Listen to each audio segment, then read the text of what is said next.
નમસ્કાર મિત્રો, હું એડવોકેટ કિરણ મેહરિયા ગત તારીખ 1/4/2026 રોજ ગાબડ મુકામે ઇન્ડિયન ગેસની બોટલ લેવા માટે ગયો હતો।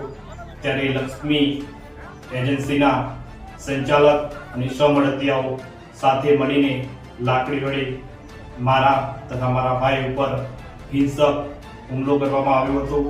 તે પ્રકરણમાં કીર્તિરાજ પંડ્યા અને સામાજિક એકતા જાગૃતિ મિશન ટીમ દ્વારા તાત્કાલિક મને મળી અને મારા પરિવારની મુલાકાત લઈ અને કાયદાકીય રીતે લડત આપી સાઠંબા પોલીસ સ્ટેશનમાં ફરિયાદ નોંધાવી હતી।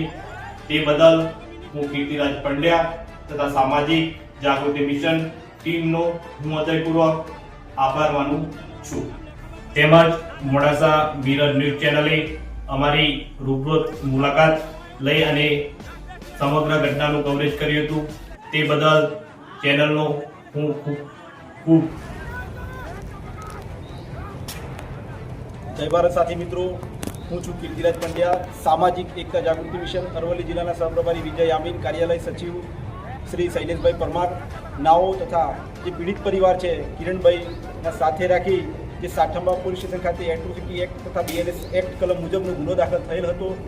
તે માટે કિરણભાઈ અને એમનો પરિવાર ડરના માહોલમાં હોય, તાત્કાલિક ધોરણે તેઓને પોલીસ પ્રોટેક્શન ફાળવવામાં આવે અને આ જે આરોપીઓ છે એટ્રોસિટી એક્ટના તહેતના તેઓની હજી સુધી ધરપકડ નથી કરવામાં આવી। તાત્કાલિક ધોરણે તેઓની ધરપકડ કરવામાં આવે તે બાબતે આજરોજ ડીવાયએસપી સાહેબને મળી અને રૂબરૂ આરોપીઓની તાત્કાલિક ધોરણે ધરપકડ થાય અને કિરણભાઈ અને તેઓના પરિવારને પોલીસ રક્ષણ મળે તે બાબતે રજૂઆત કરવામાં આવી છે। જય ભારત, જય હિન્દ।